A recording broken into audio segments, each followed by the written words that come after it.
All right, here we are with another wonderful morning commute to the office. To the office. Hope you guys are having a good one. I am having a great one, and just per the usual, always got some interesting stuff to talk about these mornings when we're driving to work. What I have got for you guys this morning. So, I had this weird, vivid dream a couple nights ago. I think it was 2 nights ago now. And so, like, me and the whole family are going on a vacation down to Florida. And that's been pretty big on everyone's mind. And, like, in a good way. It's a very exciting thing that we're all very excited and happy to be able to do. But, the thing of it that this dream, in its own weird way, exploited is, like, the stress of the situation. And I don't know that it was the stress around the vacation so much as just the stress of life expressed through this dream in the form of vacation preparation. And so, like I said, we're going down to Florida, and I had this dream that we were on the road wherever we were, and I had come across the realization that I was that I had forgotten to pack anything. Like, I hadn't packed anything. I didn't pack any clothes. I didn't pack my music. I didn't have my phone. I didn't have my camera. It's just one of those, classic dream scenarios where you somehow get all this length into a trip only to suddenly realize, oh, I didn't pack a darn thing. Like, totally unrealistic, totally not gonna happen. But like, the stress of the situation and then the stress of the ideology of where I had found myself felt very visceral. Like, I don't know if you guys have had those sorts of dreams where, like, you're very clearly in a dream, but, like, the emotional state that the dream puts you in is still very realistic to you. And, like, I feel like somebody who handles stress in a very practical and in a very well way. Like, here recently I've been having more of it than I am used to having to deal with, but I've gotten to the point now where I'm pretty well acquainted to it, and I'm okay with it, and it's kind of calmed down. But that's where this dream kind of hit me from left field, because, so, like, in the dream, like I said, I realized I didn't pack a darn thing for this vacation, and then they're like, oh, well, it's okay, we're already in Texas. So, and I'm like, Texas? Like, we're supposed to be going to Florida, we're not even going the right direction. And it was just interesting and eye-opening to me how I feel like I'm hearing a siren, and it's very distracting, but it might just be the big rig that's up ahead. Anyway, just showing how, like, the stress of one's life maybe is coming through this dream is the best way that I could, like, figure it out. But it's just an odd thing that it's such a visceral, like, I could feel it. I could feel it, like, bearing down on me. In fact, I want to say I woke up that night, like, sweaty and gross, and I was like, what in the world is going on here? Like, why am I stressing out over this right now? And I feel like it's not necessarily the stress of that event, but it's the stress of other events being released in a dream state through something else that I'm thinking about. And, like, observing dreams has always been, like, a fascinating thing to me, because I do feel like there is logic to them, and, like, I can look at a dream or think about a dream after I've woken up and realize like, pieces and parts of it that didn't make sense before. And then after I wake up, I'm like, oh, well, that's because of this, or that's because of that. And it's interesting because, like, in the moment, you don't necessarily notice those things, or you're too asleep to notice them, perhaps. But then after the fact, when I have the chance to, like, reflect, it kind of opens my eyes up to, like, why I'm seeing or experiencing the things that I'm seeing and or experiencing. And so it was just very interesting to me that these dreams like elicit these sorts of responses. I've always been like pretty well in touch with my dreams. Like a lot of the books that I have written, oh, you guys can't see anything. A lot of the books that I have written have spawned from a dream of mine in one way, shape, or form. And it's always these wild, high concept dreams that I then have to piece together to make a story out of whenever I actually build a story out of it. Like the first one, and this dream is incredibly old now, but the first book I wrote was The Expedition of Hope, and that spawned from a dream. And I can still remember vividly the dream that I had, which is weird that like certain dreams stick with me this long, certain ones don't.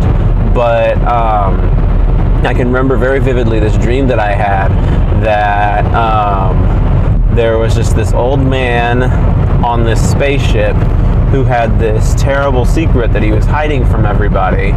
And there was a young little girl who was running around on the spaceship because she had discovered the secret, and like that was the gist of the dream. And I turned that dream into the full-length novel that it is today. But like, it's just wild that something very vague could turn into something so specific. And like with Dusty Little Wastelanders, the dream was like a single scene. It was a single scene from Dusty Little Wastelanders when the brothers finally reunite.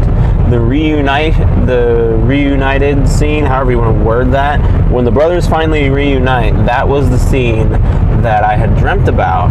And it was so vivid and something that I just had to put to paper that I woke up in the middle of the night and I wrote down what I had seen and as good writing as humanly possible.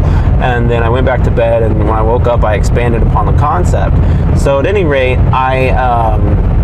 it was just interesting to me that how these dreams communicate to me, and it's almost like my mind's own way of sorting out my thoughts. I have a plethora of thoughts floating around in my head on any given day, at any given point in time, and so for my brain to be basically filing away all this stuff while I sleep, it's interesting because it's like it's showing me the important things.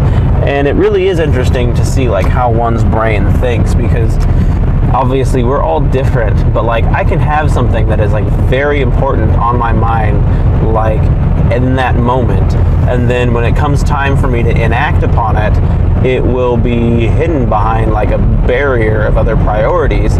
And it's weird to me how that happens. Like yesterday I got a call about this very important thing that we needed for this case, and what I did was I was like, okay, as soon as I finish this thing that I'm on right now, which is also very important, I am going to go and get this thing and deliver it. And I finished the thing, and then I got caught up having a conversation with somebody, and then the next thing you know, I'm moving on to a different task.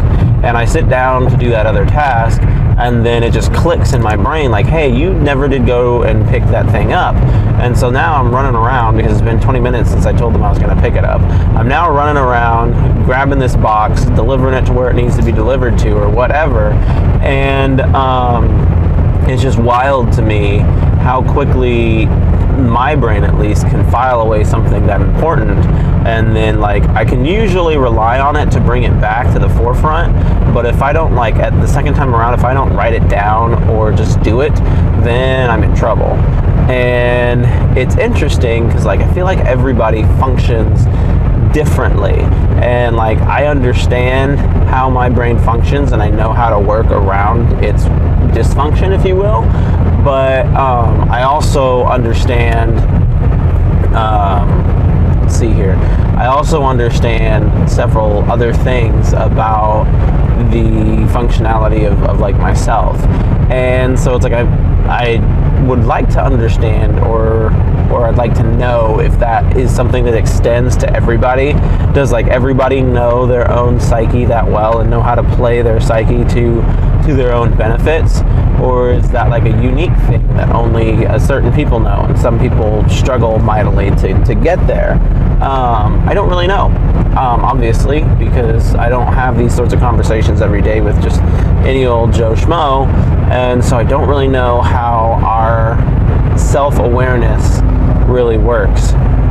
And so at some point in time, I should ask somebody and be like, yo, how self-aware are you? Like, do you know yourself to the degree in which I know myself, in that I can predict what I'm going to be doing, saying, or trying to do or say, and like go from there. It's a wonderful thing, and it's weird how dreams kind of sort one's thoughts out, and how one's psyche is manipulated or becomes what it becomes. But it fascinates me, honestly, because so much of my creativity comes from those dream states. And like right now, I haven't really been working on a writing project. I am struggling mightily to write the third Healers book, in that I have just written chunks of it for over 2 years now, and it's the book that I want to be the best book in the series. There's so much going on in that book, and I can't wait to like show it. But like when I go to write it, it's not clicking for me. And I think the issue is I have become very used to writing in the first person now. So when I first started writing books, I wrote them all in the third person omniscient, and I just thought that was the way that all stories were told. And then I decided to dabble with the first person in Dusty Little Wastelanders. That was the first time I dabbled in first person, and it went very well. I wrote the first draft of that book in 9 days, which is still an incredible task for me. I've never done something quite that fast before. And so I found at that moment that writing in the first person is a lot faster for me than writing in the third. And I was a lot better at being descriptive and being creative with my words in the first person. And so I now going back to the third person when I'm trying to finish out the Healers saga is very difficult for me to do. And I find myself more or less just rushing through these scenes and just writing stuff down for the sake of writing stuff down. And the other thing is, it's a very complicated plot. Like, there is a lot going on to wrap your head around. And like, I myself, because I've started it, put it down, started it, put it down, started it, put it down, I myself have now become lost in my own plot. And I'm like, okay, so this person's doing this person's doing that. Oh, and that's what killed it. That's what killed it. I forgot all about that. I wrote a good chunk on it. Like, I was determined. I was like, okay, I don't have any other writing projects going on right now. I'm going to finish this book. And I wrote and finished out an entire chapter of it. And I had a power outage, and I lost my progress on that chapter, and I had to rewrite it. And for me, doing rework is one of the biggest regretted drudgery things that I could ever like encounter. So having to rewrite that entire chapter was like dreadful for me, because like I can remember the big points of like, okay, but like you feel like there are so many good words left behind or lost to the pages, and that really kind of sucked. And I have not picked up that book since then. I forgot entirely that had happened, and I was just like, the other day I was like, I haven't touched that book in a long time. I need to get back on it. And I thought that I was just being a lazy bum, but it's like, no, you were being very productive at one point in time. And then what happened was you lost your progress because of a power outage, and then you were just like, nope, I'm done. The project that I'm kind of working on right now is, and I was talking about this earlier, is the script for the third decade movie that I'm trying to put out, and trying to put out a film that is worth watching as a quality film, and not as just like something you're watching because you know me and are interested in whatever it is I'm making. Like, I want it to be a good film. And so that will be interesting. I haven't been playing with my new camera quite as much as I might like. There's not much for me to film right now. I thought that I was just gonna like buy this camera and just go film the universe, but I'm mostly only using it for like in-house filming, or if I'm taking it somewhere, then I will film those things. But as far as, that is a very smoky car, that does not look safe. But as far as I don't know if you guys got to see it or not, but as far as just like filming, or I'm definitely not going to take it on these road trips, sorry guys, but like I'm too afraid that it's going to crash into my dash and then I'll be mad because I just wasted a gajillion dollars on a camera. And so it will stay in a protected environment. I will be using it though. I haven't even gone through the content that's on my computer right now. I really need to sit down and knock out some videos. And what I need to do, and this sounds terrible, what I need to do is like be less social one of these days and dedicate my time to knocking out some videos, because I was supposed to edit 7 videos a weekend, and I edited 2 videos last weekend. And I mean, all of it is just me getting ahead of the ball, and it's not that difficult to edit these because they're pretty, like, from the standpoints of what they are, they're pretty basic. Like, I don't have to splice in scenes, I don't have to do J-cuts, I don't have to cut a gajillion times to keep you guys interested. We're just, as long as I can keep the conversation going, I feel like we're doing good stuff. And so these are easier to edit and put out there. It's just a matter of still finding the time. Like, the rendering takes a good chunk of time to render the video and get it uploaded, do all that bit. And so there's always that's going down. But honestly, like, I think at the end of the day, I'll pump it out. I'm excited about this, and I'm hoping that you all are enjoying it as well, and it's something that we can keep going. I wonder at what point in time will I have videos uploaded all through the year, and then need to come to a very firm decision of whether or not I'm just going to keep doing this or whether or not I'm going to stop. And like, once it starts and I can see the kind of progression that I'm getting or not getting, I think that'll help me kind of dictate, like, okay, am I going to keep filming myself every day on the commute to and from work? And like, what kind of fruitful conversations can I have? I don't think that I'll ever run out of fruitful conversations to be had. I might run out of people to listen to. But like, this is honestly kind of like the future of talk radio, which is ironic because I never listened to talk radio. I hate listening to talk radio. If I'm going to turn the radio on, I want to hear music, and I want to hear somebody talking to me.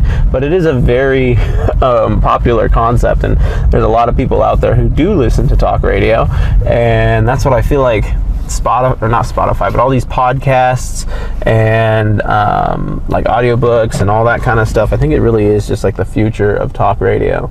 So hopefully I can be a station that some of y'all tune into and enjoy. For now, this has been a morning commute, and I will see you guys next time.